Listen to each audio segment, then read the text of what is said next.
کہتے ہیں کہ جب ہم حکومت سے کہتے تھے کہ پہاڑوں سے دہشت گرد آ رہے ہیں، ہم انہیں بتاتے تھے تو یہ لوگ ہمارا مذاق اڑاتے تھے.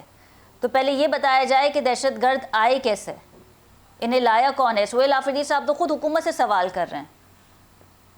اچھا، تو یہ ان کو یہ نہیں پتا کہ یہ جو ساؤتھ وزیرستان اور نارتھ وزیرستان میں جہاں پہ ٹی ٹی پی کے ڈیرے تھے اور جہاں پہ 2 بہت بڑے ملٹری آپریشنز ہوئے ہیں، رد الفساد اور ضرب عضب، جی اور ان کی ٹی ٹی پی کو یہاں سے نکال کے ختم کیا گیا ہے، ان کے اڈے ختم کیے گئے ہیں، ان کے دہشت گردوں کے جو وہاں پہ ٹریننگ سینٹرز تھے وہ ختم کیے گئے ہیں.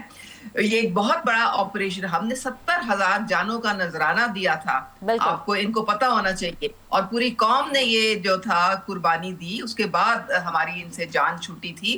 اور اب یہ کہاں سے آ رہے ہیں؟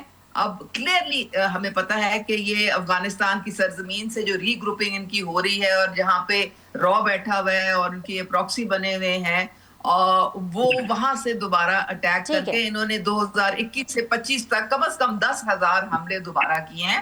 اور کے پی کے لوگ تو بہت زیادہ اس کی زد میں ہیں، لیکن جب بھی بات ہوتی ہے ان دہشت گردوں کے خلاف تو یہ کھڑے ہو جاتے ہیں اداروں کے خلاف. ہم تو کوئی آپریشن نہیں ہونے دیں گے، ہم تو فوجی کارروائیاں نہیں ہونے دیں گے. بھئی آپ کے کس کھیت کی مولی ہو، آپ نے کس طرح سے دہشت گردوں کا ٹھیک ہے. مقابلہ کرنا ہے؟